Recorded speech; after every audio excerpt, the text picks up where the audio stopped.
Welcome to the Heart-Led Business Show, where compassion meets commerce and leaders lead with love. Join your host, Tom Jacobs, as he delves into the insightful conversations with visionary business leaders who defy the status quo, putting humanity first and profit second. From heartfelt strategies to inspiring stories, this podcast is your compass in the world of conscious capitalism.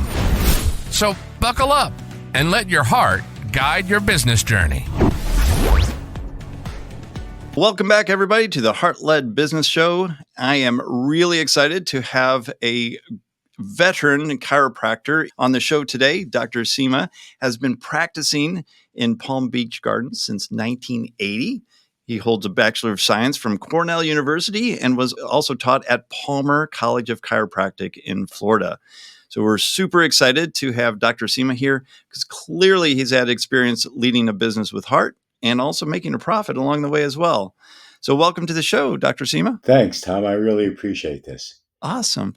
The first question I always like to ask is, what's your definition of a heart-led business? You really have to love what it is that you're doing.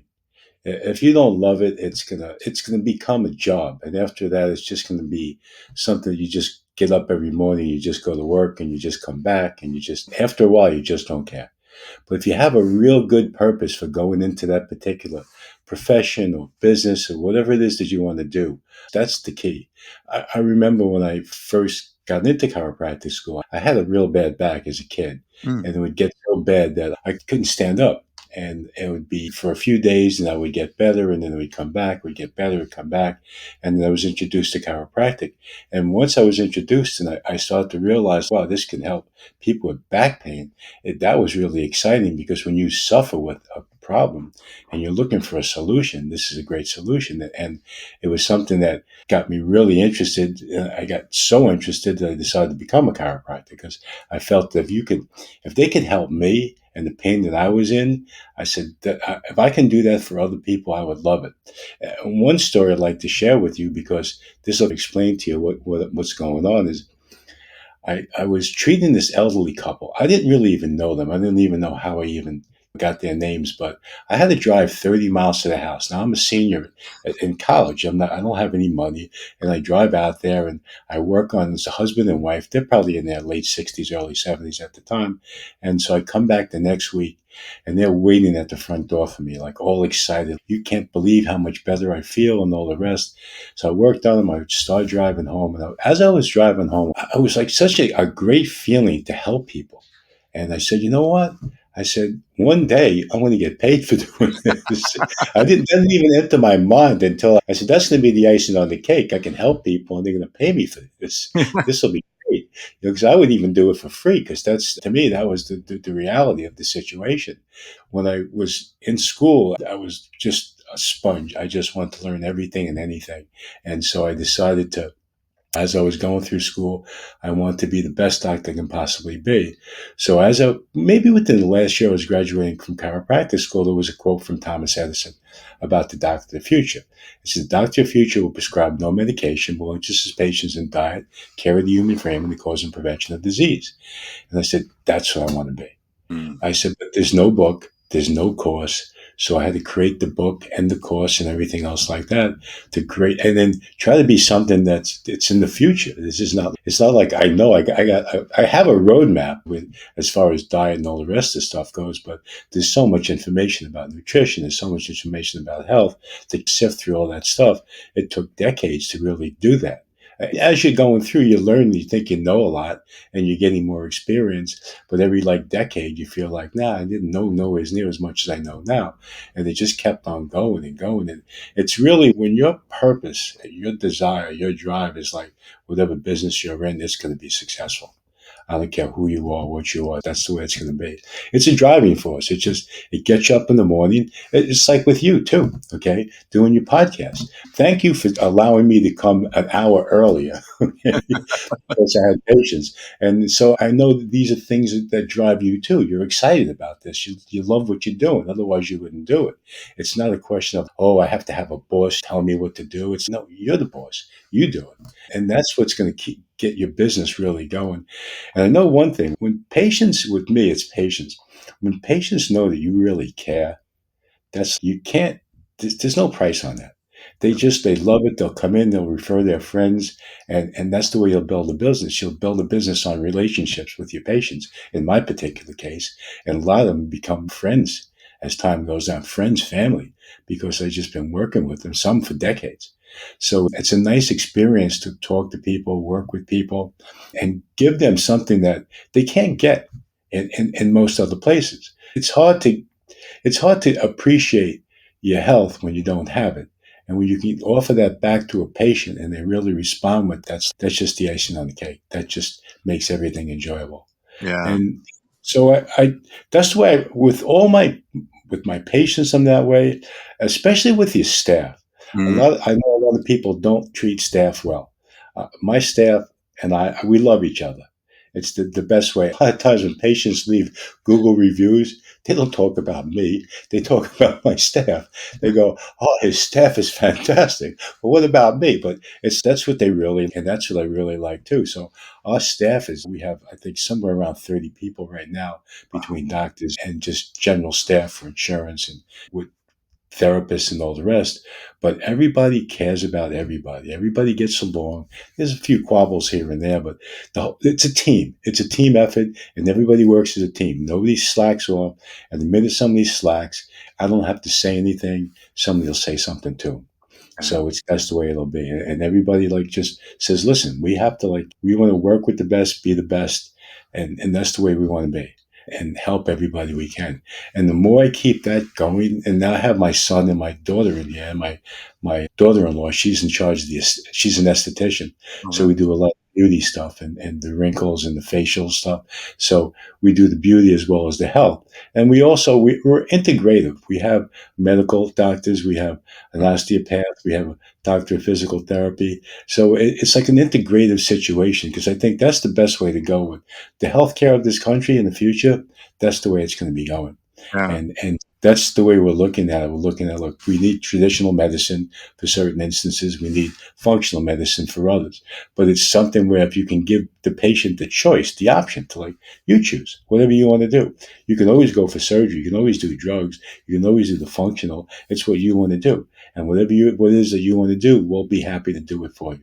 Yeah. And we always have a team. So if I'm going to send you to Dr. Erin, the medical doctor, she's going to prescribe maybe a medication or whatever, but at least I know what she's doing and she knows what I'm doing. So it's like a nice communication that you don't have. You have a gap usually when you're speaking to physicians that aren't even in your office. It's tough to even speak to them. Yeah. So, nice. Yeah. So one thing I want to go back on just a little bit. Obviously, you went to Cornell University. Was the idea to go into chiropractic at that time, or was it because of the bad back? It was basically I was a pre-vet major. Oh, pre-vet. Yeah, that was another thing that I'll tell you a little quick story about that one. Because it's when people think that you can't do certain things, it's really what you think that really makes it happen. Yeah. So when I was graduating high school, my grades were like C minus, D plus, maybe C plus. And so when I went to my mother said, I want you to go to college. I said, Ma, I'm not sure if I want to go. She goes, no, let's go talk to your grade advisor and see what he says. So I go to my grade advisor, nice Italian man. And he's sitting there. He goes, so what can I do for you? So my mother says, well, I want my son to go to college. The Vietnam War is raging at this particular point. I'm going if I don't go to college. So the patient, or not the patient at the time, but my grade advisor says to me, he goes, okay, let me look at your grades. So he looks at my grades and he looks at them and he goes, Mrs. Cima, your son's not college material. So she goes, I don't care. I want him to go to college. So he goes to me, he goes, what do you like? And at the time I was into hunting, fishing. I loved animals. I loved nature and everything else like that. I can name all different kinds of birds and I understood everything about wildlife and everything. So he goes, you want to be a vet? I said, that sounds like a good idea. So we decided so now he goes in, he's rifling through these file cabinets. There was no computers back then. He's rifling through. Finally, he pulls out a folder. He goes, there's one college you might be able to get into. I said, he says, an agricultural school. It's out in the island. It's a 2-year school. He goes, if you can take this aptitude test and pass it, then you'll be able to get in. So I took the test. I don't even know how I passed it, but I did pass it. And now I'm going to college. And I said, you know what? Said, Tom, I said, I'm not going to just stay there and just be a typical student. I'm going to be the best I can be. That's when I started to really change. So I went from there in a 2-year school. I matriculated then to Cornell University, and I graduated in the top 25% of my class.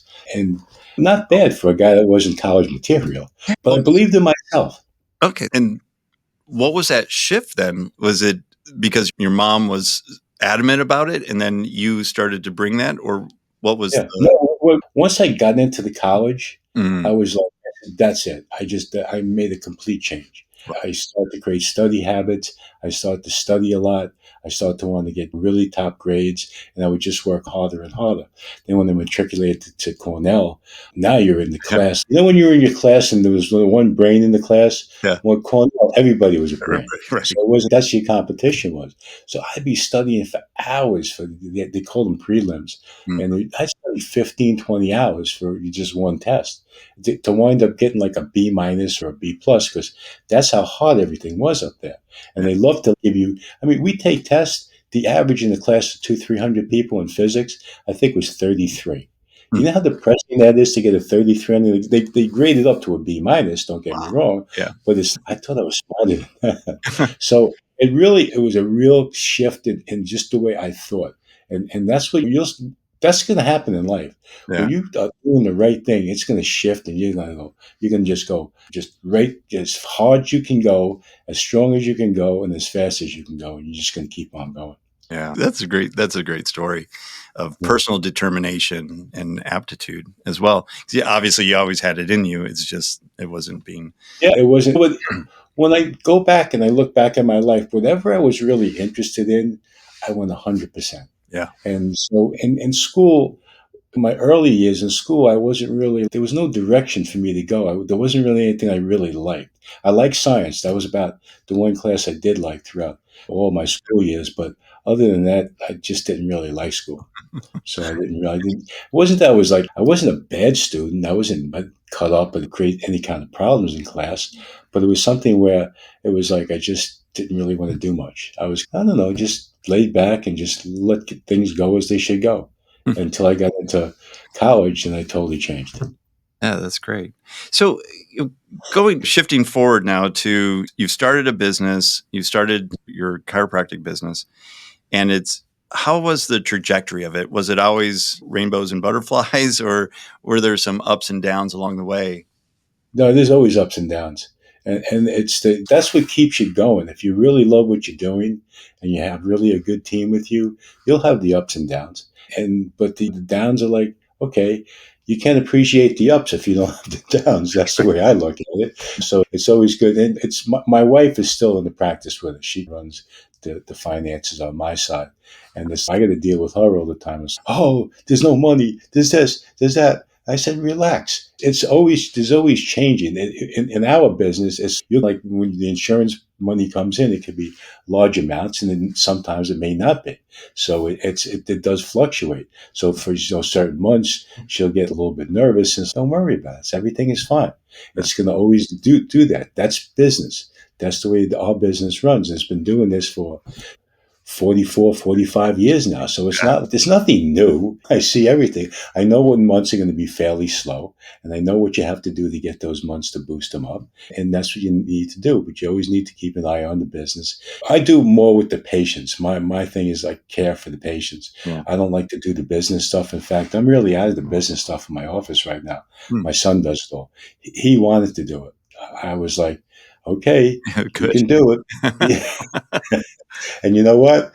He now realizes how tough it is. And he'll say things and he goes, yeah, Dad, I know you were right with this. And I should have listened. But he's really great as far as that goes. So he's running now he's even helping his friends Oh, and wow. he's helping all the doctors in the office. And God bless him because he's taken our practice to another level. He's integrated the practice with the doctors and the estheticians and all the rest. Oh, That was his. And we also do IVs in the office right now okay. for vitamin and mineral, EDTA, and chelating agents. And so we do a lot of different things for health and wellness. So and he's introduced all these other extraneous things into the practice, which I never did before. So, how do you lead the team then to have that caring attitude and be like you almost in terms of patient first and really instill in them like your own values? Like, what's the secret sauce? Usually, we don't try to change anybody. We find the person that we're looking for that has Mhm. that caring. Especially like we work with a lot of therapists, Yeah. and they do a lot more work on the patients than even I do. And so they're with the patient. Let's say a patient comes in for a half-hour visit, they're with the patient for 25 minutes. Wow. I'm with the patient for 5 minutes. When they leave any treatment room, I will always ask the patient, how do you feel? How's everything going? How did the therapist do? And they'll tell me, oh, it was great. It was fantastic. I loved it. And so that now I know my patients are getting good care. But when we hire the therapist, those are things that we do before we even go anywhere. We have them work on us, and we tell them like this is the kind of office this is, and they see the whole staff gelling. And the good thing about this time is when you get the whole majority of the staff like together.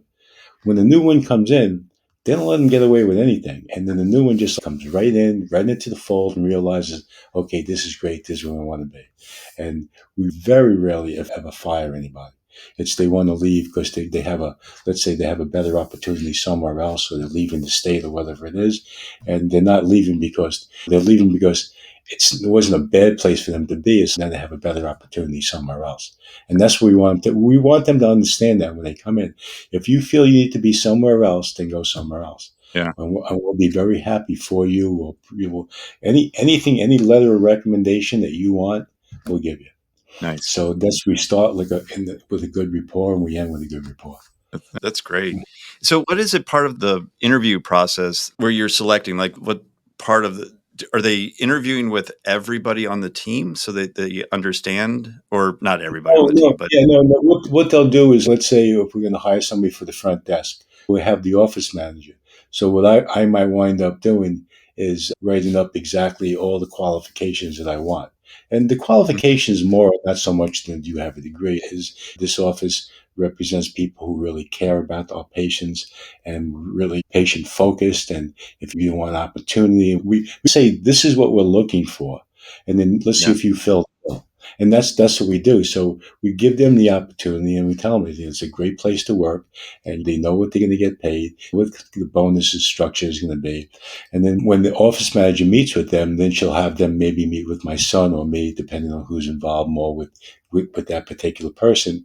And then they'll also meet the remainder of, let's say they're going to be on the front desk. They'll also meet all the front desk girls, and they'll know exactly what the front desk will be doing. They'll be trained for 2 or 3 weeks properly, and then they'll let loose on the front desk. Same thing with the wow, therapist. nice, I'll get the therapist. I'll train them. The therapist, I train pretty much all of them because I nice. want them to do the same work that I do, and I want everybody to be really doing the same consistent work. So because we've been doing this for 50 years, what works, what doesn't work. So I can Yeah, tell them like, look, do this 20% right here, and you'll get 80% of your results. So do these things first. The patient will start to feel better. If they don't, we can always do other things, but just do these basic things first, and then you're going to get 90% of people well just by doing that.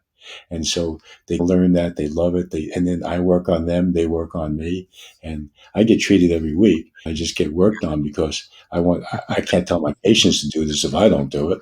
right, And that's exactly. what keeps me like on pain free and all the rest. And then they see how much we care.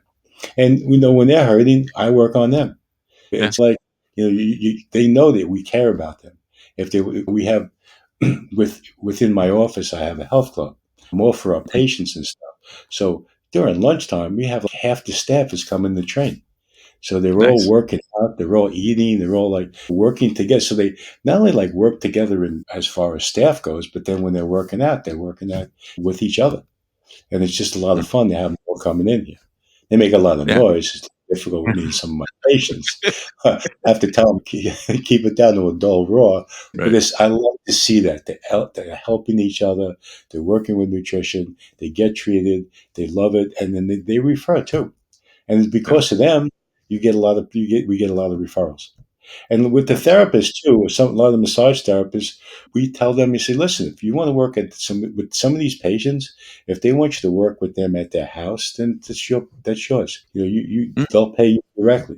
So it's a nice way for them to have their own little business on the side, and then also make a certain amount of money every week. So it's constant, and then they got the extra money on the side from the therapy or the massage, the things that they do outside the office, and they get a lot of the patients doing that because the patients get worked on, they feel great. They want to just continue on getting massage work. Some of them rather say, I'd rather just have it at my house for an hour. yeah. And that's fine. That's okay. It really is a testament to putting people first, whether it's the patient or the staff. Yeah. And kind of what I've gotten from what you've said is when you put the people first, the profits will follow.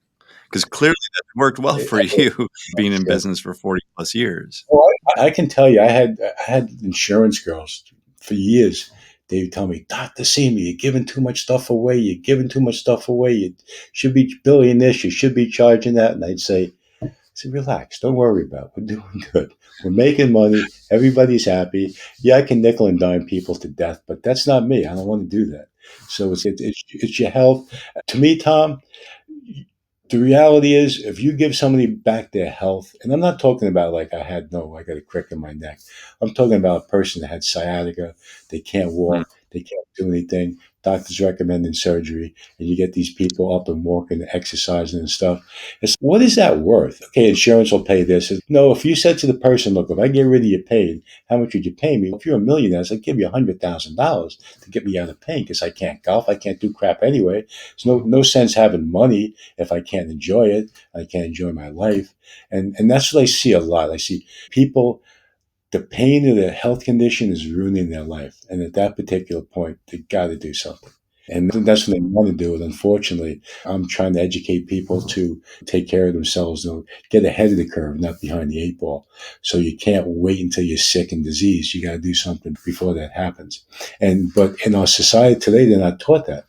They're taught that, you're okay, you don't have to do anything. Do some exercise, eat right, whatever that means, because most people don't know, or take this. exercise, right, whatever that means, nobody knows. And so they just them doing that, and then they're having all kinds of problems and issues, and everything is getting worse. And then they get their cholesterol's going up, or their sugar's going up, or their blood pressure's going up, and they start being put on medication, and it's just a spiral, downward spiral from there. So they hit Yeah. 50, 60, they start taking medications, 60 to 70. That decade's pretty tough. 70 to 80, it's really tough because in 70, 80, now I'm seeing a lot of my friends dying. Okay, just Mm, Billy had a heart attack, or this one had cancer, and it's just I see this happen, and it's just, and even my friends that are alive, they're not like happy. They're worried about like their overall health and their life. So it's something that I'm not even trying anymore. I'm promoting health and wellness to that's the only way to live. You can't live any other way unless you don't, want to live for a long time. I know people out there, they die at 40, they're buried at 70, but most people don't want to live the way they can because of their health. It's when you start losing your health, you start losing your desire to live and your desire to do anything. Do you know what the most productive decade is in a person's life? mm. Between 50 and 60. You know what Oh, the good. most next productive years in a person's life are? 70 to 80. And the only Really? way you can do it at 70 to 80, you got to be healthy. Yeah. Yeah. Yeah. It's the second most productive decade of your life. If you're Yeah. healthy, if you're not, Yeah. you're going to be thinking about dying and going to Wow. doctors and you going to the hospital. It's funny that you say that because I'm thinking my mother in particular, she's now 84 and is going to school to get her doctorate in theology at 80 and Really. 84. Yes. Like, That's, well, but that's what this- creates That's what makes people want to live longer. They're yep, inspired by something. They have a purpose. It's like it's in them. It's inspiration. It's just it comes from within. Actually, it comes from God. But it's when you have that inspiration in you, it's like nothing stops you. nothing's Not going to your stop you. age. Nothing's going to stop you. And that's Yeah. what's going to keep your mom going. Oh, yeah. My daughter went to a dentist for one of my grandkids, and the dentist was like he was thinking in his 60s. His mother was working there. She was 90. So my daughter said to the son, she says, when are you gonna retire? He goes, depends on when my mother wants to retire. And she was like 90. I was like, and Wow. she was happy go lucky, and my daughter was like thrilled with her. She was like a sweetheart, and it wasn't like you would expect a 90-year-old person to be like. So Yeah. it was really great to see that, and I see that all the time. I see when people have a will to live, they live, and they just don't like they live life to the fullest, and that's what everybody should be doing. It Yeah. shouldn't be like, and everybody complains about it. And here's the other thing too: everybody complains about everything, whether it's politics. And at this particular point, it's like just love what you do the best you can possibly do to everybody out there, and that's your sphere of influence. And just don't. Everything else will happen. Everything will come together. Nothing's gonna. The whole world's not going to come to an end, no matter who says it is and what's going to happen. The ice age is coming. Whatever is happening, it doesn't matter. You just live for today, one eye in the future, and just make sure that you're just loving and being happy and doing what you love to do today. And it'll just inspire you to get up tomorrow morning and do the same thing. So when I was writing my That's books, I wrote a lot of books. When I was writing one of my books, it was a biochemical blood chemistry. It was like almost 800 pages. And it was really, I went really deep into biochemistry, nutrition, cellular physiology. And so it was like biochemistry and laboratory diagnosis. So I'm writing this stuff. I'm going into real minutia detail. So I'd get up sometimes at 2 o'clock in the morning because I'd have a thought in my mind. And I say, I got to write this down because I'd forget it. So I'd go and I'd get on the computer and I'd be on there for an hour and a half, 2 hours till I finished it, then go back to sleep. And I mm, did that, I don't know how many nights, because I just felt like, I got to do this. I got to do it. So it gets you up at night, gets you up in the morning, it gets you going.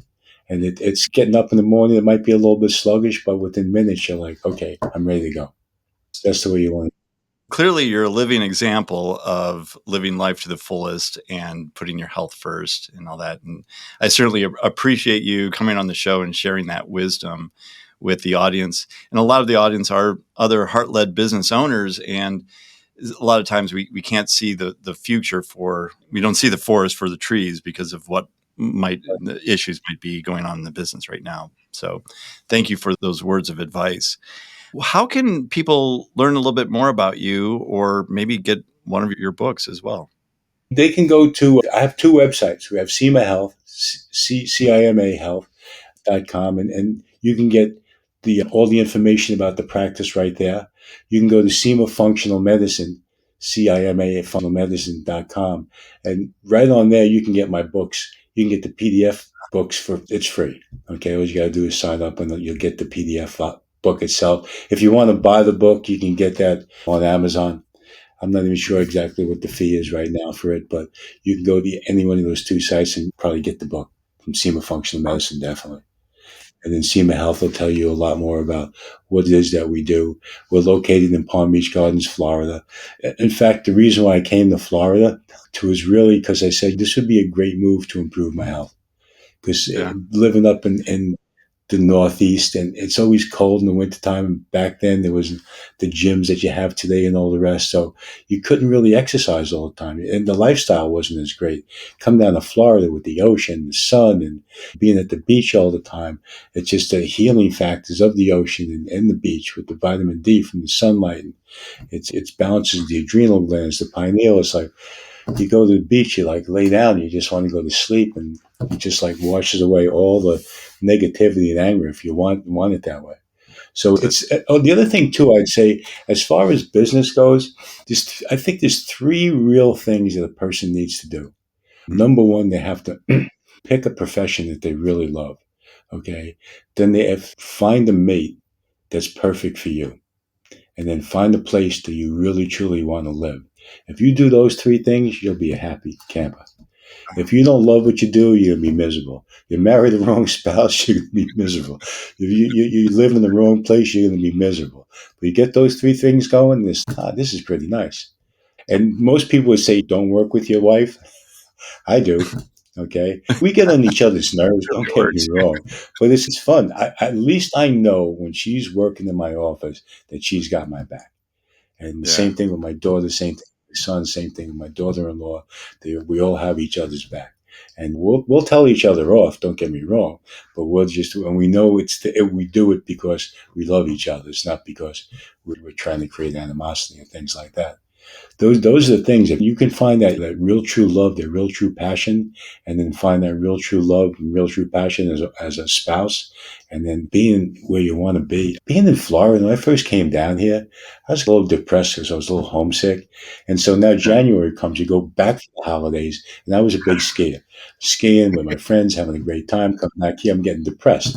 So I said to myself, I get up the next morning, I look out the window, sunny, clear blue sky, 80 degrees. Get up the next day, sunny, clear blue sky, 80 degrees. By the fifth day, I said there were more nice days in a week than I get in New York in a year. I said, this is where I want to live. This is perfect. And then I was able to exercise all the time, more consistently, especially outdoor stuff. Everything is outdoor over here, so you can really enjoy it. Whether it's jogging, playing tennis, playing golf, swimming, surfing, diving, you have it all. And it's just you pick your niches and love what you do. That's it.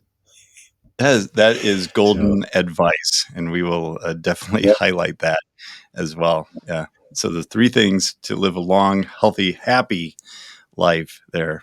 So Dr. Cima, thank you so much for coming on the show and sharing your words of advice and wisdom. I really appreciate it and really appreciate you. Thank you. I appreciate you too. And as a reminder to our listeners, if you would do what other considerate and great listeners do, and that is give us a rating and review and share the podcast with other people that could use the advice that Dr. Cima shared with us today, we would certainly appreciate that.